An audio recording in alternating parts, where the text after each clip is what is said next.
कवि का 4 लाइन भूमिका के अंदर भाव है अहंकार, अहम, घमंड। जिस किसी के भी अंदर आ जाए समझ लीजिए उसका विनाश, उसका पतन चालू है। लिखत है किसे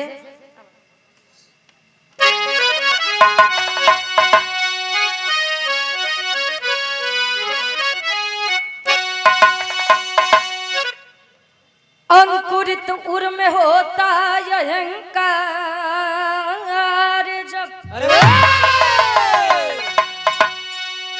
लुप्त हो जाती गरिमा है सब ज्ञान की। अधर्म की राह अग्रसर होता है मानव, चाह हो जाति मिथ्या सब सम्मान के। असत्य पे सत्य की जीत होती सदा, अरे लाख कर ले भले अत्याचारी।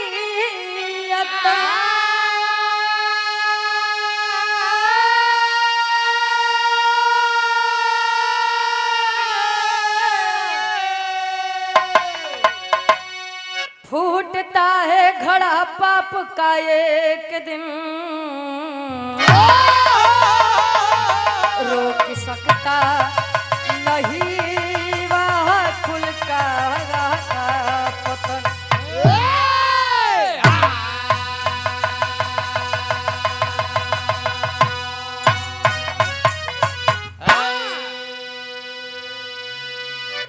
अंकुरित उर में होता है अहंकार, जब लुप्त हो जाती गरिमा है सब ज्ञान की।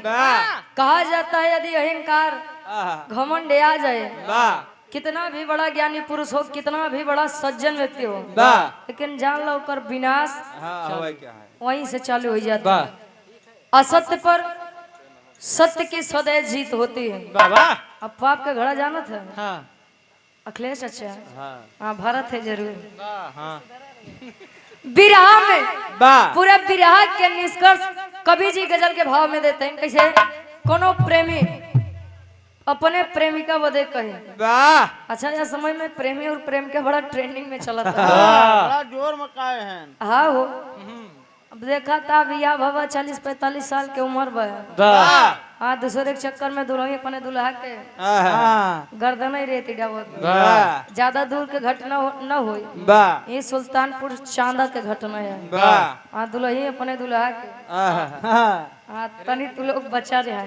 ए भैया ई काका दादा हरे जानला बड़ा खुश नसीब इंसान रहे कि इनकर वाली इनकर सम्मानो करत रही, बातों मानत रही। आज वाली एक दाई बस आँखी दिखावे, कुर्सी पर से उठा के बैठ जाते हैं। अपने बतावत है का ए भैया। और आप सम्मानित राम कुमार आल्हा गायक। ए भैया कोनो प्रेमी कहे जा बेवफा जा जवन करू ठीक नहीं करू, जा कबो सुखी न रहबो। ये अंधा प्यार के ऊपर कवि जी 2 लाइन लिखाते हैं। कहे प्यार व्यार के चक्कर में, अरे प्यार व्यार के चक्कर में सब घर परिवार छूट गई। बेगाना से प्यार बढ़ल अपहन से नाता टूट गई। 4 दिन के चढ़ल जवानी, 4 दिन के चढ़ल जवानी एक दिन सोता उतर जाई। चक्षु खुले के पहले बबुआ सारा स्वप्न बिखर जाई। कहे 4 दिन के चढ़ल जवानी एक दिन सोता उतर जाई। देखा बात के बुरा न माने, लेकिन पहले के पुरानिया एक बात कहत रहे, कहे जे करे जवानी आवत है तो चोकरत की आवत रही। कहे और रही। अच्छा काहे बदे कहत रहे कि पहले के लोग अपन जवानी काम में खर्चा करे। बढ़िया सुबेरे 4 बजे भोरारिया उठ के रियाज मारे। 502 हाँ पहलवानी के भैया सरहद पे चढ़ा जाए अपने देश के रक्षा खातिर। आज वाले लड़कियन के जवानी कब आवत बा, अब बुढ़ौती कब आवत बा, कुछ हेते पता नहीं चलत बा। का पता चले खटिए बिक जाता। काहे 8 बजे भर सोवत है। अच्छा ए भैया प्रेमी कहे का कहे का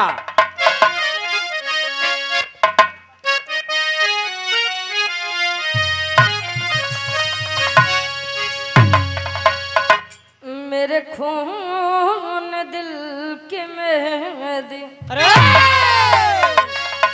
अरे मेरे खून दिल की मेहंदी हाथों में ना लगाना लगाना मेरे खून दिल की मेहंदी हाथों में ना लगाना लगाना मेरे खून दिल की मेहंदी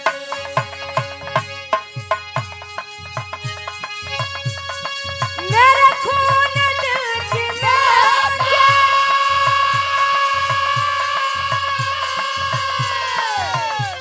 हाथों में ना लगाना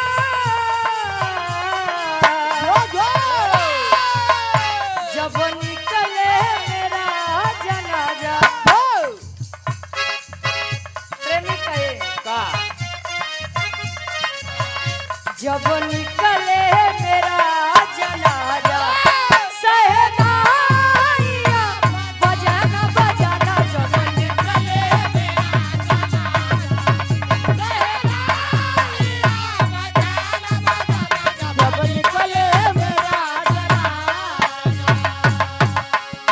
जब निकले मेरा जनाजा सहनाइया तुम बजाना। लेकिन कभी का भाव है कैसे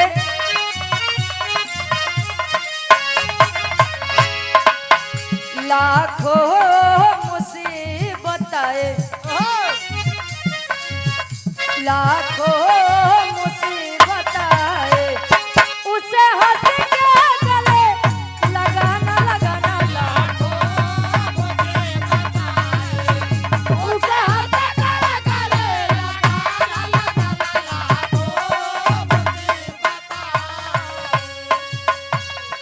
लाखों मुसीबत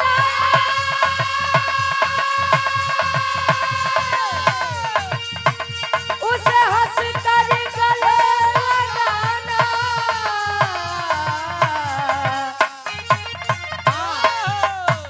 कर्मों से हो न विचलित कर्मों से हो न विचलित तुम अपना फर्ज निभाना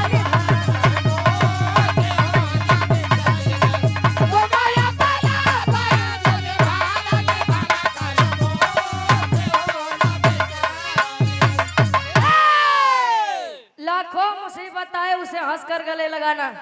कहा जाता है जीवन में दुख आना पार्ट ऑफ लाइफ, लेकिन दुख के साथ हंस कर जीवन बिताना ये आर्ट ऑफ लाइफ है। जीने की कला यही है। अब पता लग तोरे तनी सा दुख आए कहा है बस अब हम जिए बने हाँ अब न जिए अब हिम्मत ही नहीं है। ए भैया जौन माई बाबू 24 साल 25 साल सेवा कई कितना बड़ा करत है। पता लग प्रेमी छोड़ के गया तो प्रेमिका गए और प्रेमिका छोड़ के गया तो प्रेमी बेचारा गया। भैया दुख के साथ जीना सीखिए।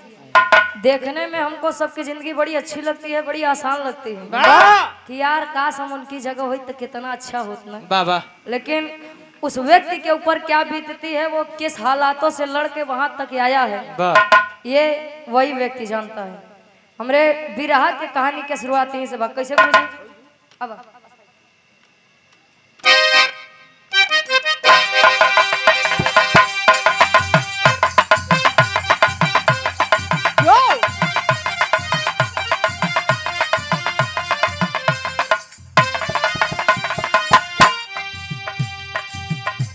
होता समय बलवान वेद शास्त्र बताते, होता समय बलवान वेद शास्त्र बताते, होती उन्हीं की जीत जो पग आगे बढ़ाते।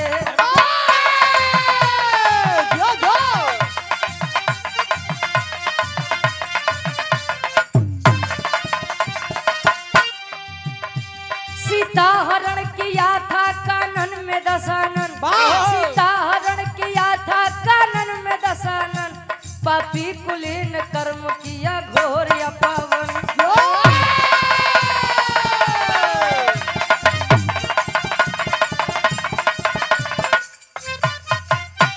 कपिदल के साथ सागर तट पे आए खरारी, कपिदल के साथ सागर तट पे आए खरारी, कपिदल के साथ सागर तट पे आए खरारी।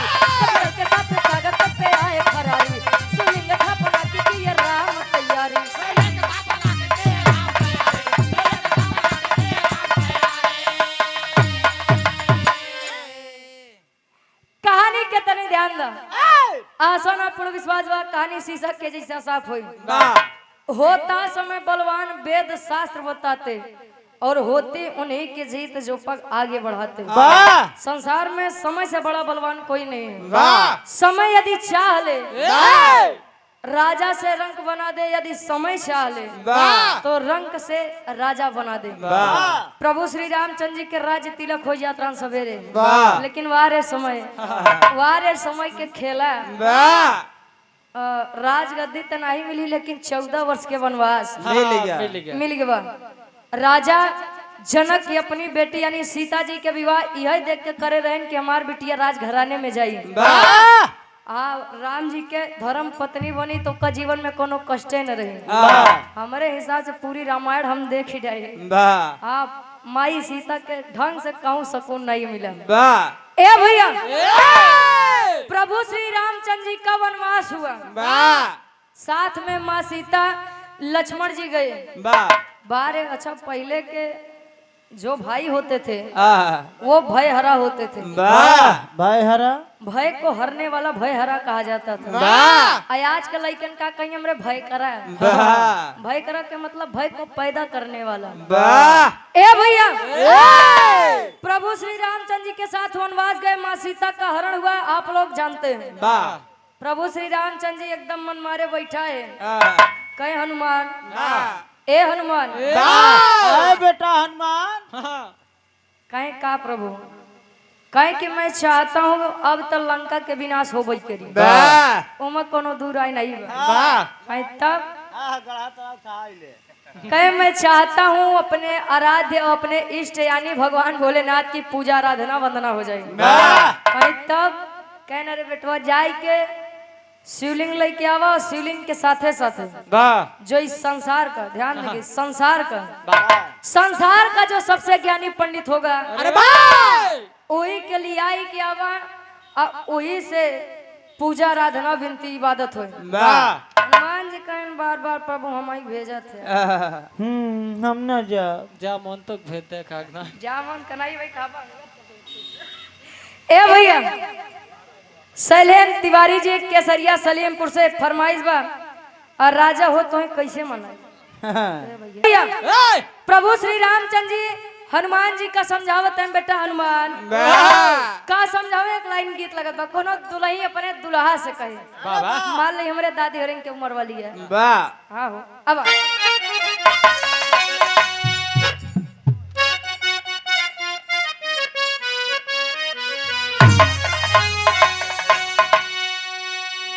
अरे बाली और झुमका भुलाई जा, दुल्ही कहे अरे बाली और झुमका भुलाई जा, नथुनी पगोली चले चप बनवाई बा। बाली और झुमका भुलाई जा, नथुनी पगोली चले चप बनवाई बा। बाली और झुमका भुलाई जा, नथुनी पगोली चले चप बनवाई बा।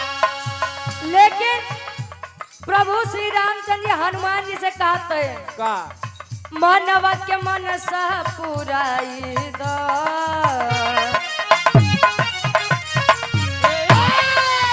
मानवा के मनसा पुराई दो, ज्ञानी पंडित का भी कोई ढूंढ के लिया दो। मानवा के पुराई दो, ज्ञानी पंडित कोई काफी ढूंढ के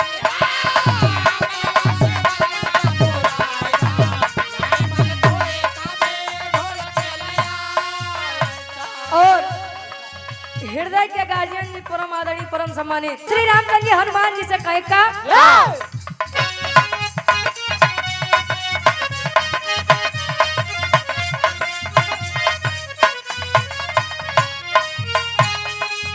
सामक तोहरा में बातें कपिराई, अनुष्ठान भी प्रजी से देख करवाई। अरे सामक तोहरा में बातें कपिराई, अनुष्ठान भी प्रजी से देख करवाई। सामक तोहरा में बातें कपिराई, अनुष्ठान भी प्रजी से देख करवाई।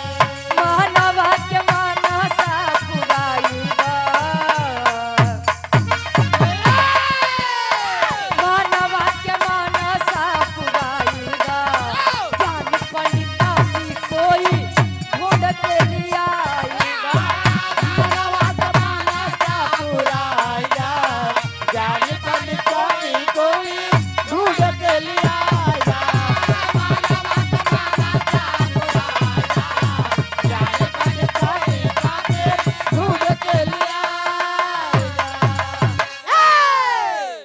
बेटा हनुमान, आपको क्यों बार बार याद कराना पड़ता है हाँ बोलो।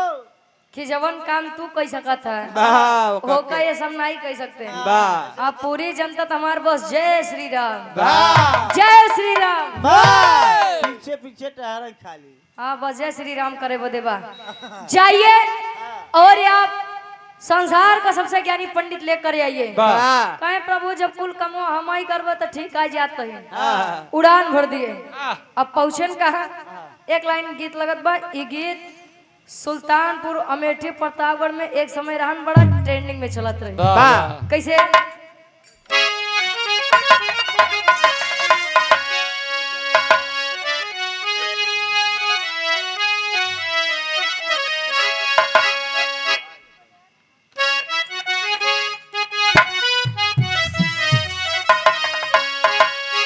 अरे गईली बाजारे होए होए, अरे गईली बाजारे गोरिया ये गारे, गईली बाजारे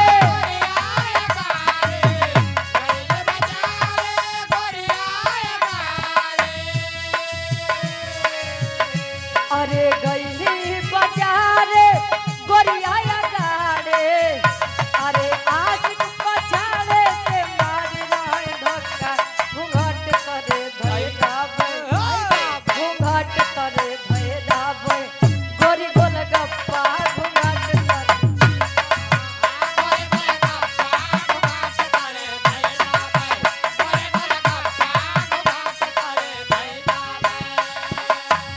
लेकिन हनुमान जी पहुंचा तन कहा रघुबर जो हारे होए होए,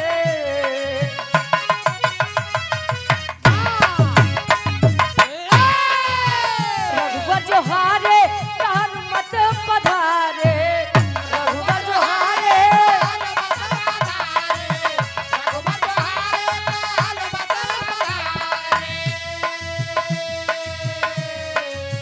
रघुबर जो हारे कहन मत पधारे, अरे आस भरी अखिया से देख रघुरैया, पवन गति से चल भइले, पवन गति से चल भइले, बल कपिरैया पवन गति से चल।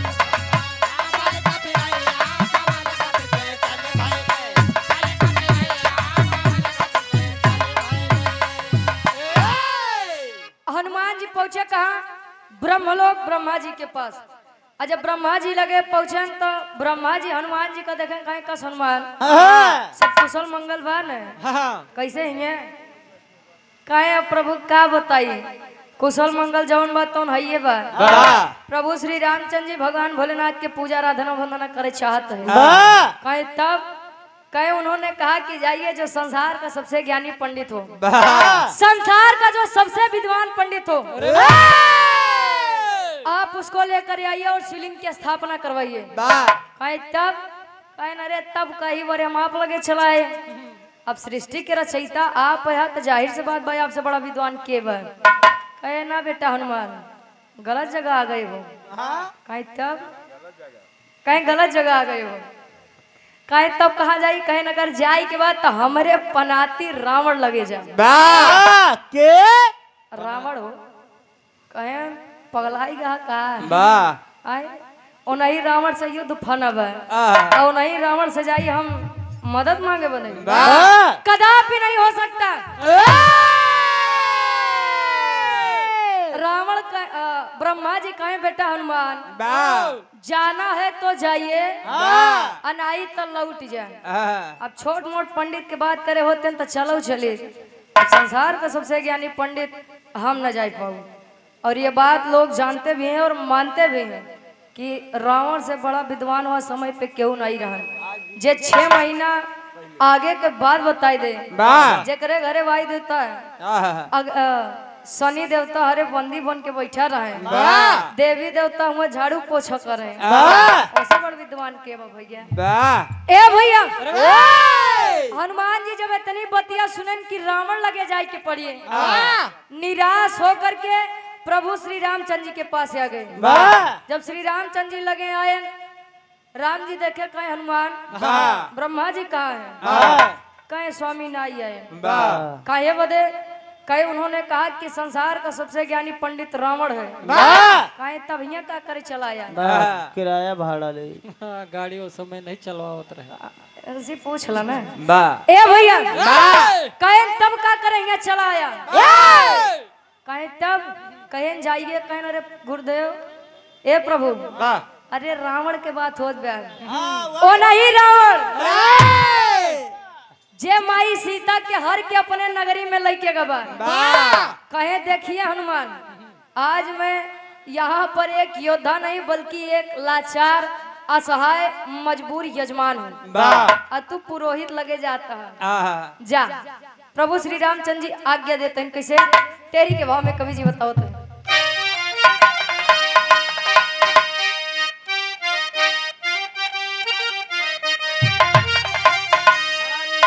अरे खरारी तब बजरंगी से कहे अरे खरारी तब बजरंगी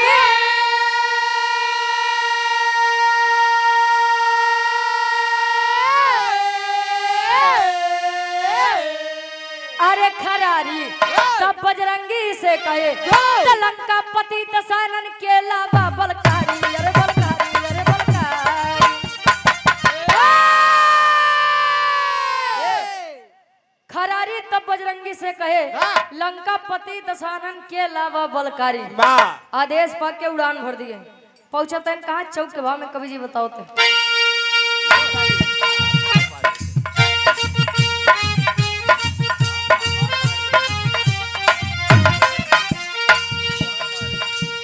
चले राम को शीश झुका के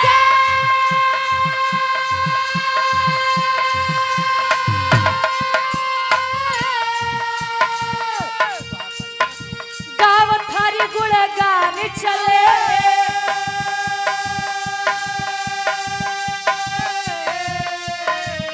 अरे चले भक्त श्री रामचंद्र के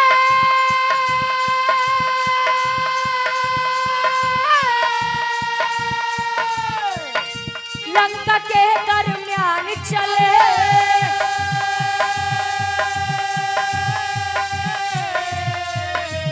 अरे चले काज हरि हित में करण को चले काज हरि हित में करण को पवन पुत्र हनुमान चले चले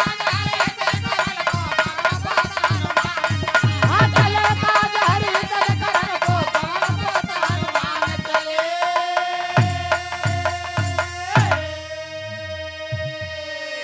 चले काज हरि हित में करण को पवन पुत्र हनुमान चले आदेश पाक के उड़ान भर दिए समुद्र जब डाकत है सोचत है अरे यार प्रभु के बात मान के यहाँ तक आई तो गए लेकिन अब जवन परी हो का हम झेल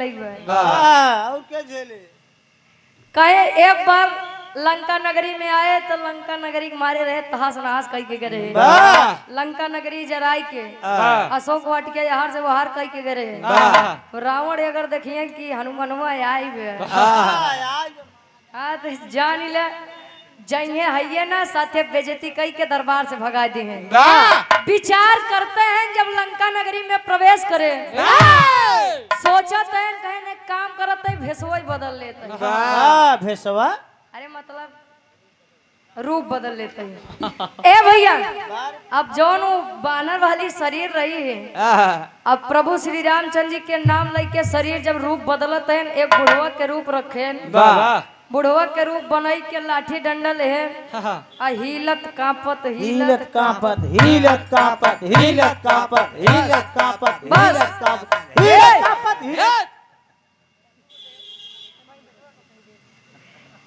ए भैया आज जब हिलत कांपत पहुंचे दरबारी लगे आ दरबारी लगे जब पहुंचे कहन कल भैया रावण जी के नगरी है यार जय लंकेश नहीं कर रहे कहे न वो नहीं के दरवाजे आए के पूछत है कि रावण के नगरी कहाँ बा अरे बाबा यहीं से लौट जा रावण बड़ा खतरनाक है कहन काहे बदे कहन अंदरवा राम जी से लड़े बड़े योजना चलत बा पहले नियोजना करत है ते अब कौन काम हो सकत है। और का कहीं तनी जाता तनी जुगाड़ लहाई देता कहीं का काम बा। कहीं ज्यादा कुछ नहीं, घर पे थोड़ा पूजा किए हैं बा और कोनो पुरोहित रोहित नहीं मिलता या से लिया आओ जाए है। बाबा कहे पगलाई के बटा का बुढ़ौती में तार दिमाग में आई काम करत का। पूरा माइंड हाफ ही है का। अच्छा माइंड हाफ के मतलब बा कुल चिड़ी ढील। अरे पागल उसको हाफ माइंड कहते हैं। बा कहे अच्छा ठीक बा कहे बटवा तनी उमरिया के लिहाज कर लेता है बेटा बड़ा दूरिया से आए हैं। बा कहे ठीक ठीक बाबा बैठे रहिए हम जा रहे हैं थोड़ा देख के आते हैं। बा जाओ बेटा। गए कहे स्वामी दरबार के बाहर कोई वृद्ध इंसान आया है आपसे मुलाकात करना चाहता है। रावण जी कहें ठीक है भेजिए। आज ऐसे हनुमान जी बुढ़वा रूप लाई के प्रवेश करें अंदर तब ले रावण जी देख के मुस्कुराई दे। आज जब मुस्कुराने तो हनुमान जी सोचते न रे यार कतो पूछिए उछिए तो नहीं रही गए। बगली अब इधर से उधर देखा था कहीं ना एकदम ठीक बा। अब हाथ गोड़ देखा था कहीं इतना रोवो ना आईब कि देख के जान जाए उहे बन रहा पूछत है आप हंस रहे हैं उपहास उड़ा रहे हैं मेरा डेराज इन बच्चा तोरो कब होई दिन ही आई। ना ना ना दादा हमरे हिम्मत है ये ना वो हम तोरे ऊपर हंस सके। कहें तब ये मुस्कुरा क्यों रहे हैं आप। रावण जी हनुमान जी के बुढ़वा रूप देख के बतावत हैं कि हम काहे बदे हंसत हैं। एक लाइन गीत लगत बा। स्वर्गीय गुरु रामदेव गुरु जी अपने जवानी के आलम में गए गायन और गाय के चला गए। तू कब जाबू कहा हो घर अबे न जा अबे राती के हम पहुंच जाएगा। ए भैया गुरु जी गावत रहे कोनो दुल्हन अपने दुल्हा से फरमाइश करत बा कैसे।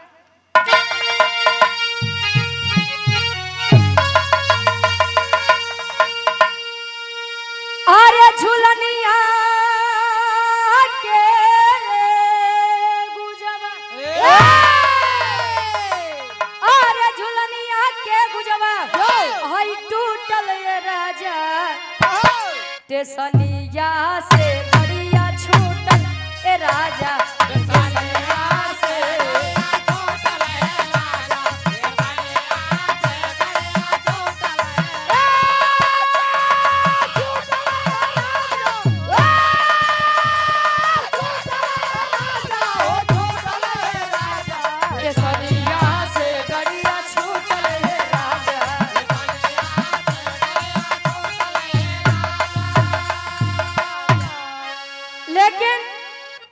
दशानन रावण हनुमान जी से बतावत बा कि हमारे हंसी के कारण का बा। अरे तब बोला दशानन अरे बोला दशानन ए हनुमान आवा तोहार पूछिया कहाँ बहन के बतावा।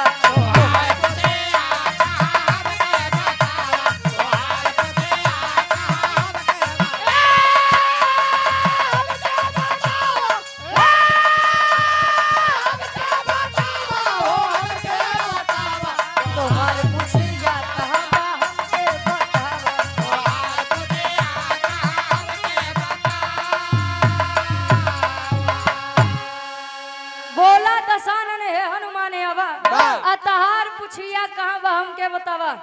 ए हनुमान बोले कहे का काम बा तू इतना चालाक बानर है अब बुढ़वा के रूप बने के जरूर कोनो खेला करे आया क्या काम है। अब हनुमान जी ऐसे मुंह भाई लगते हैं कहें कस प्रभु पहचान गया का कहे न रे हम तो का कैसे न पहचानब तो ही हनुमान है जमाल लंका नगरी नाश कई के गरे है तो ही हनुमान है। ये सीता खबर लियावे बदे आ रहा समुद्र डाक के ही है अशोक वाटिका के तो ही नाश किए रहे हमरे लड़का मेघनाथ के अंत अक्षय कुमार के हाँ वध तो ही किए रहे तो कब भुला जाए न रे ये सोचा सोचा तो हमार जान टेंशन में दिमाग खराब हो रहा है। अब ये उते मान पहचान गया जा कुल खेला हमार नाश कर दिया कहे क्या काम है।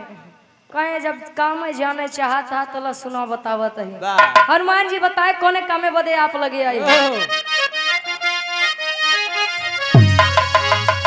अरे बैठा यजमान बटे अब सागर के तीरवा, अरे चल के पुरोहित तहरा दिल के सुपीरा।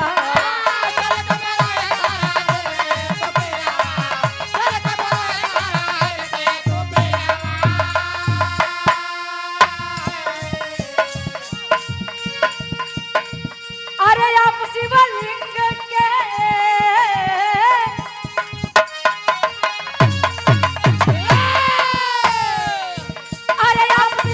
के पूजा करावा तोहार पूजा काम हमके बतावा।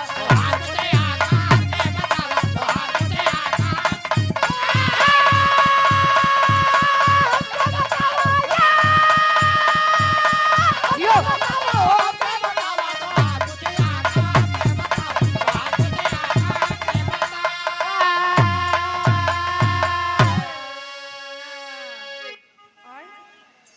अच्छा हुआ हम सबसे कहा चला स्वर में बोले लग।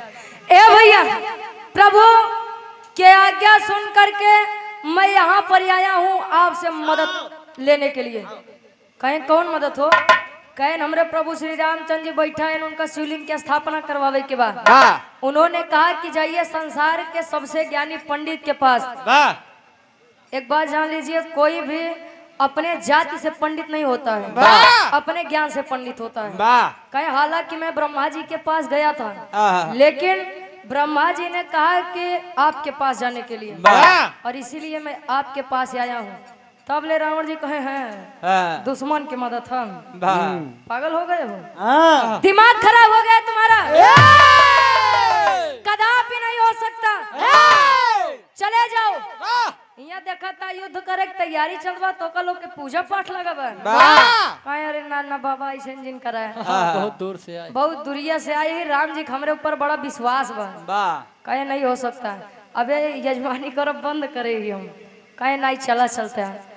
यहाँ रावण जी हनुमान जी के रोकत है, और वहाँ मंदोदरी जी सारी बात सुन के अपने सैया के जब बुलाई, यानी रावण जी के संघे जी की संघा नहीं सैया जी के। एक बात जान लीजिए, प्रभु श्री रामचंद्र जी को माता सीता जिंदा मिली, ये प्रभु श्री रामचंद्र जी की तपस्या थी। लेकिन प्रभु श्री रामचंद्र जी को माता सीता पवित्र मिली थी, ये रावण की मर्यादा थी। लेकर हालांकि गए थे, लेकिन कभी भी माँ सीता को उनके मर्जी के खिलाफ और अपनी पत्नी के बिना आदेश के उन्होंने सीता जी को कभी छुआ नहीं था। अब मंदोदरी जी जब सारी बतिया सुने, आजकल रावण का करी, आजकल के रावण जिंदा टारत है, उनका क्या जलौते नहीं है भैया। जिस दिन सोच बदलेगी समाज उसी दिन सुधरेगा। कहानी के तनी ध्यान दो। मंदोदरी जी अपने पति रावण जी के मनावन करते हैं, स्वामी ए स्वामी, अतिथि देवो भव, मेहमान भगवान के समान होता है। और हनुमान जी आपके दरवाजे पर आए हैं, आप उनकी बात मानिए। माई सीता यानी माई मंदोदरी जी समझावत नहीं, रावण जी से एक लाइन गीत लगत बा, कैसे?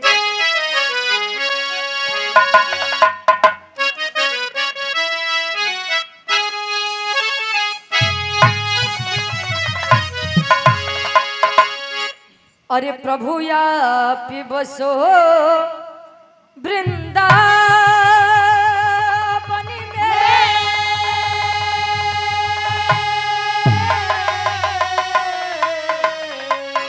भगवान कन्हैया जब गोकुल नगरी छोड़ के वृंदावन चले गए रहने के लिए, तब सारी गोपिकाएं विरह में कह रही हैं, अरे प्रभु या बसो वृंदावन में, मेरी उम्र बीत गई गोकुल में।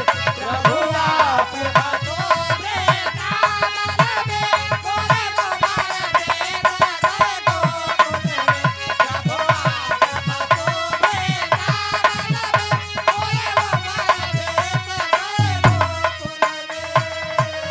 लेकिन मंदोदरी जी समझावत नहीं, बोली मंदोदरी या चकी को,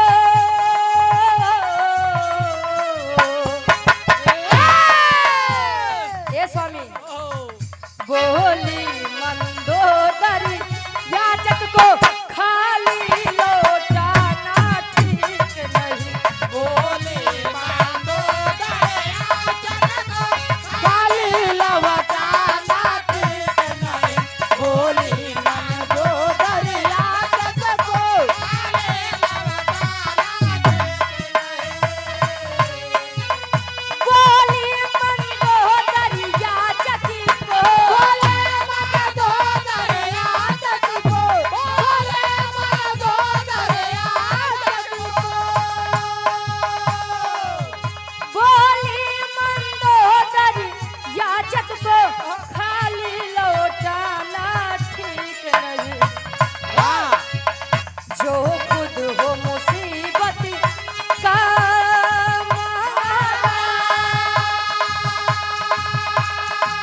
खुद हो मुझे बचता मारा मुझे और बता दे जो खुद हो मुझे बचता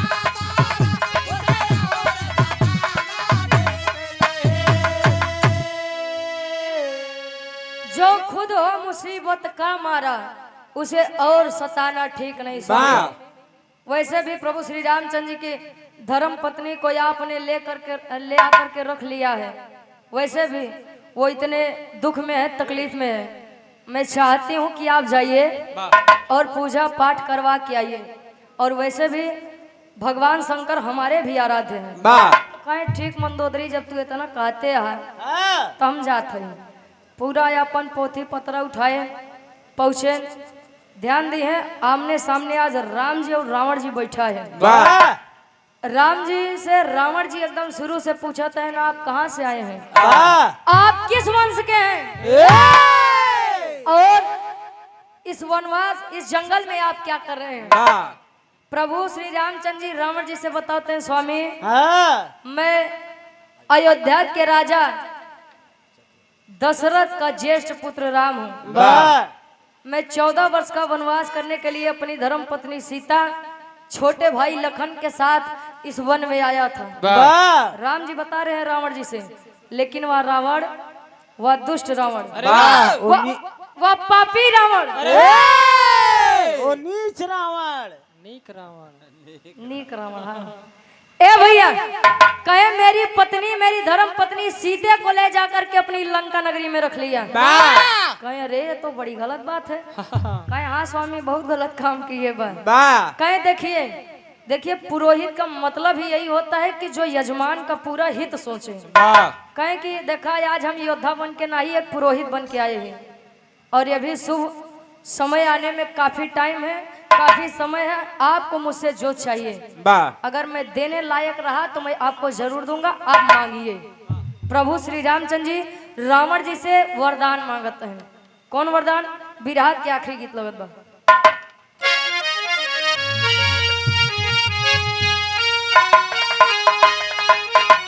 कोनो पान बेचे वाली कहे, पान बेचे वाली, हाँ बरईन, हाँ बरईन मान ले।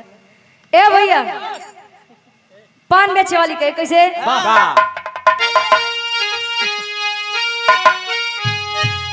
अरे कोठे ऊपर कोठरी, अरे हलवैया के दुकान,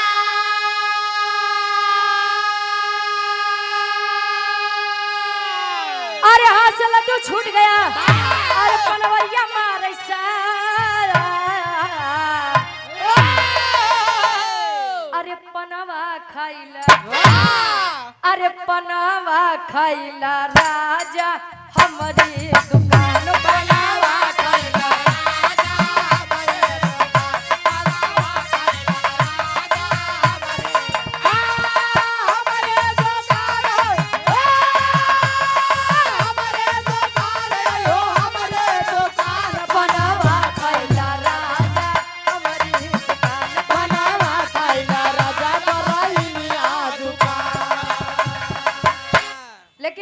राम जी रावण जी से मांगते हैं कैसे, अरे वीर दशानन के आगे, अरे तब बोले हैं करता,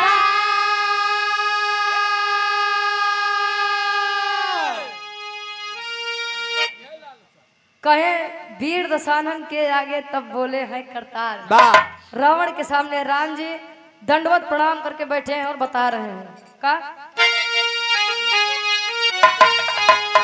अरे वीर दशानन के आगे, अरे तब बोले हैं करतार, अरे यह लालसा दिल में बटे करा मंत्र उच्चार, अरे ले लंका पति के हम गर्दन,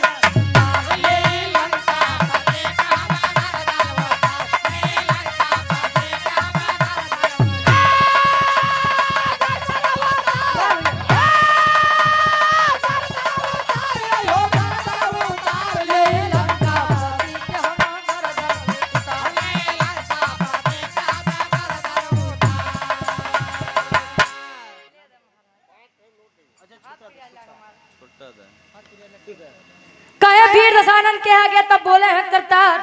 अरे यह लालसा दिल में बाटे करा मंत्र उच्चार, ले ही लंकापति के हम गर्दन उतार। लंकापति मतलब क्या, नहीं रावण। कहे स्वामी जब मैं लंका पर चढ़ाई करूं, मेरा सामना उस रावण से हो तो मैं उस रावण के 10 शीश काट के आऊं। रावण जी कहे नहीं मस्त बेटा ऐसा ही होगा। और कुछ चाहिए? कहे बस एक चीज ये दे दा। का मांगे? अरे कुंभकर्ण से जब होवे लड़ाई, तदेई असुर के समर में गिराई।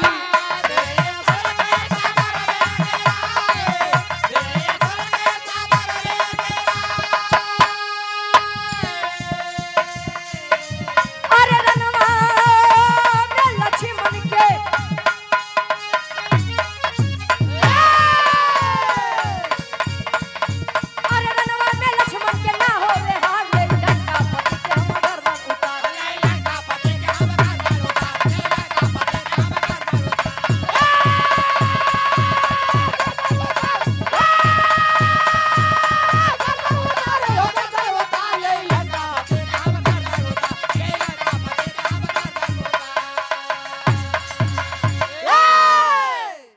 स्वामी जब मेरा सामना कुंभकर्ण जैसे योद्धा से हो तो मैं उन्हें भी पराजित कर दूं। मैं तो कहती हूँ अगर भाई हो तो कुंभकर्ण जैसा हो। जानता था कि मेरे भैया गलत मार्ग पे हैं, अधर्म की राह पर हैं, और ये भी जानता था कि मैं प्रभु श्री रामचंद्र जी के हाथों मारा जाऊंगा। लेकिन अपने भाई के खातिर, अपने भाई के लिए उसने अपनी जान तक को कुर्बान कर दिया। अगर हम भाई हो तो कुंभकर्ण जैसा हो। ए भैया कहे कि अगर मेरा सामना कुंभकर्ण से हो तो मैं उसे भी पराजित कर दूं। मेरे छोटे भाई लक्ष्मण की इस रण में हार नहीं होनी चाहिए। कहीं ये मस्त वैसा ही होगा। रावण जी वरदान दिए, कहे अब देखो शुभ मुहूर्त आवत तोहार लोग के अगर हो जाते अब हम आपन सुनाई। रावण जी बतावत इनका पापट के भाव में कवि जी लिखत है। सरवर से आप हृदय के गार्जियन जी ओम प्रकाश कहते हैं यज्ञ बदे कैसे पापट।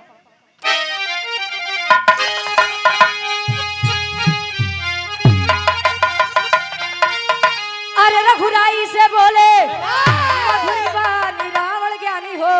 अरे रघुराई से बोले मधुरी बाणी रावण ज्ञानी हो। हवन करा मिल के दोनों परानी रावण ज्ञानी हो। हवन करा मिल के दोनों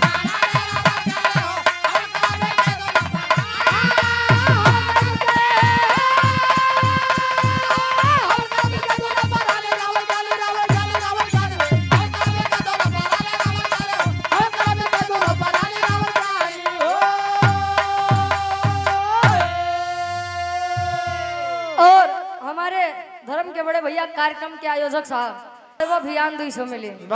आज 200 देव अभियान 400 मिले। न विश्वास हो भैया रे दई के देख का एक विस्सा जमीन लिखबा 2 विस्सा पउबे। वाह जान गए तू कितना बड़ा फेक चल रहा है।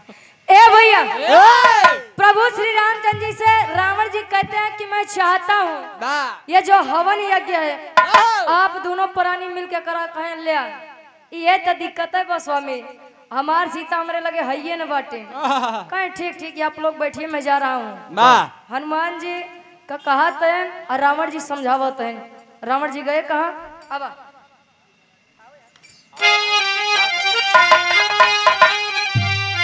अरे अशोक वाटिका गया दशानन सीता को ले आया हो। कैलाश से शिवलिंग लाओ हनुमत को भिजवाया हो। अरे या क्या पाकर चले हैं खानी रावण ज्ञानी हो। राम के बगले बैठी सिया सयानी रावण ज्ञानी हो। अशोक वाटिका गए, रावण जी सीता जी को लेकर आए। और सीता जी का जब देखे हनुमान जी कहन का प्रभु नहीं बदे इतना टिटिम्मा होता हूँ नहीं तू इतने आराम से लिया चलाया। रावण समझा रहे हैं नहीं हनुमान मर्यादा पुरुषोत्तम राम कहे जाते हैं। इन्होंने हमसे वरदान मांगा है कि ये हमारा 10 शीश काट कर आएंगे। अबे तभी सी तक लिया के आएंगे। सीता हवन करे बरे आया हवन करिए हवन करके हमारे साथे जाएंगे। आप जाकर के कैलाश पर्वत से शिवलिंग लेकर आओ। यहाँ के हम कुल देखा तही उड़ान भर दिए हनुमान जी। धीरे धीरे समय बीतत बा जब लई के नाही आयन शिवलिंग वाह सभी लोग विचार विमर्श करते हैं। वाह आल्हा के भाव में कवि जी प्रमाण देते हैं। कहानी एकदम समीप में बा। अब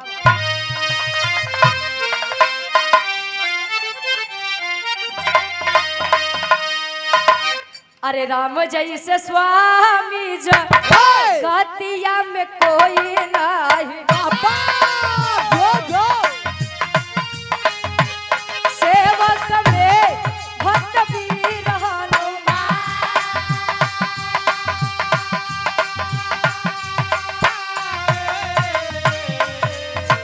बीतल समैया तब का तावे सब उपैया पंचो।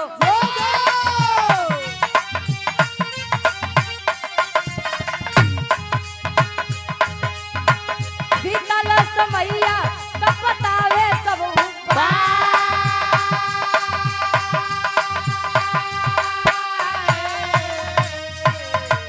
बालू के पिंड अपने रावण बनाए बाबू।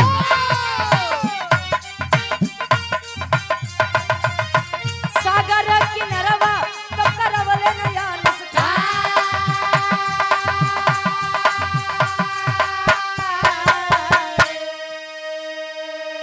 धीरे धीरे समय बीता। हनुमान जी जब शिवलिंग लेके के नहीं है, वही बालू के पिंड से आकार दिया शिवलिंग का और शिवलिंग की स्थापना करवाए। जैसे सीता जी का लेके चले हनुमान जी आए। हनुमान जी देखते मन गुस्सियाई गए। कहें जब यह करे के रहन तो का करे, हमको हो तनी दूरिया भेजा है। अरे हम रह के देख ली कैसे करें।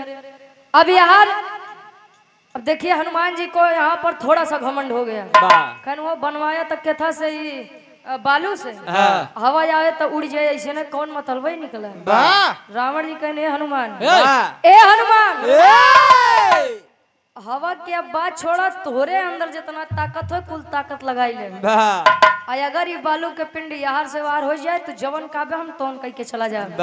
कहे हैं एक छोटा मुंह बड़ी बात स्वामी वही कहते हैं। एक हम अपने पूछिए से यार बाहर कह दे। कहे कहिए मत करके दिखाइए। अब जब कुल जोर अजमावे लगे कहे लागत बेइज्जती हो जाए का। अब यहाँ जब हाथे से जोर लगाए बालू के पिंड यहाँ से बाहर नहीं भर, हाथ से खून बहने लगा। माई सीता जी अपन सिंदूर निकाल के मांगी के अब चोट पे लगाई, खून निकला बंद भर। तब से श्रद्धालु लोग बताते हैं कि हनुमान जी को श्रद्धालु लोग सिंदूर चढ़ाया करते हैं। और एक मान्यता यह भी बताई जाती है, एक बार माई सीता जी सिंदूर लगावत रही। प्रभु हनुमान जी गए कहीं माई लाल कलर का बा, कहीं बेटा ये सिंदूर है, इसे लगाने से प्रभु की आयु लंबी होती है। गए पूरी शरीरी में लगाई के चलाए। इसीलिए कहा जाता है राम जैसा यदि कोई नहीं हो सकता है तो भक्त में हनुमान जी जैसा कोई नहीं हो सकता है। अब यार माई सीता के जब लेके जाए लगे, राम जी कहते ने बाबा ए बाबा हमसे कुछ दक्षिणा ले लिया। रावण कहन का दक्षिणा तू देब, तोरे ईटा पाथर के घर दुआर हमरे सोने के लंका रही तोहार एक मेहरारू वो हमरे लगे बा का देब। कहे नहीं कुछ मांग लीजिए। कहे अच्छा दे वही चाहता तो एक चीज दे। क्या मांगे? आखिरी भाव खड़ी के भाव में कवि जी लिखा था।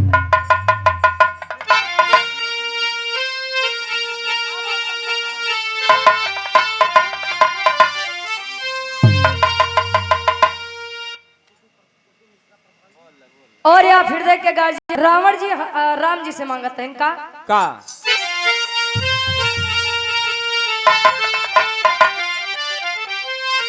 अरे हिले नहीं पिंडा वीर दशानन भी हंसे। अरे हिले नहीं पिंडा वीर दशानन भी हंसे। करिहार रघुबर लड़ैया समर में हमसे।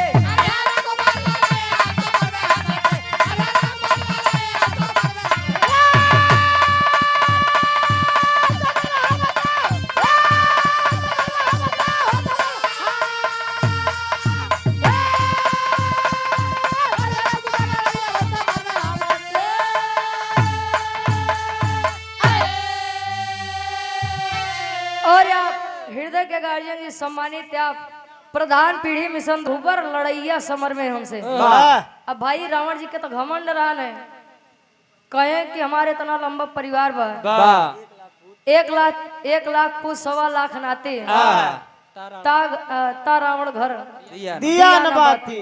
रावण जी के घमंड रान मोर इतना लंबा परिवार बा, वाह कितना मरी है? हाँ 10,000 20,000 50,000 और कितना मरी है? मरते मारत थक जाएंगे। वो भालू बंदरे से। हाँ, और का ए भैया कहे मुझको यदि आप कुछ देना चाहते हैं तो सुनिए, मेरी लंका नगरी में यदि एक भी वीर ना बचे, एक को वीर के बात करते हैं, चाहे इतना बड़ा हो चाहे उतना बड़ा हो, मैं रहूं ना रहूं वो बात की बात है। वाह अगर एक वीर बच के बाद तो सीता का लाई के ना आया वही छोड़ दी है, कहीं ठीक स्वामी ऐसा ही हो। अब भाई युद्ध किए, रावण के पूरा परिवार सफल, माई सीता जी कर लाई के आए। अब ध्यान दिए उस जगह के का नाम पड़ा, जोने जगह पे शिवलिंग की स्थापना भरी। अब अरे साथिया को लेके तब चल दिया है लंकेश्वर हो, तो जहाँ किए थे अनुष्ठान व तीर्थ बना रामेश्वर हो।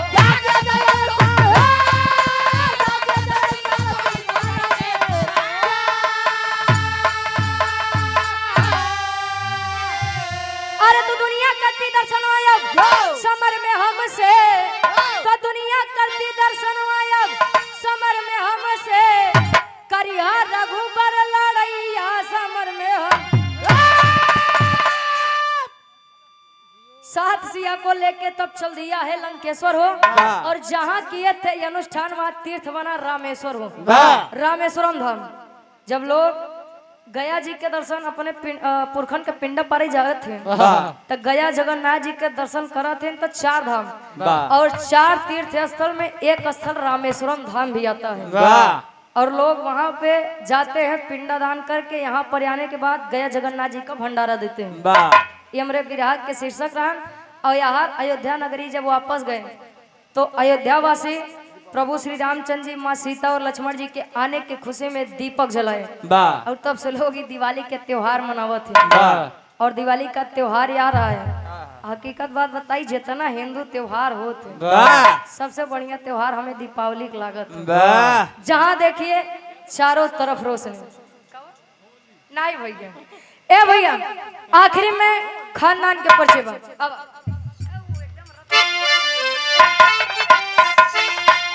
अरे गुरु बिहारी गुरु गणेश गुरु रामलाल गुरकारी,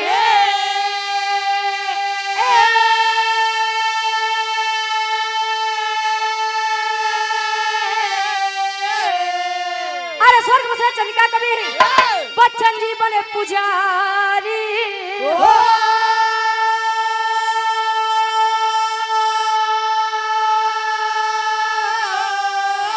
अरे खरारी तब बजरंगी से कहे तो भारत रुचि अब भगवान की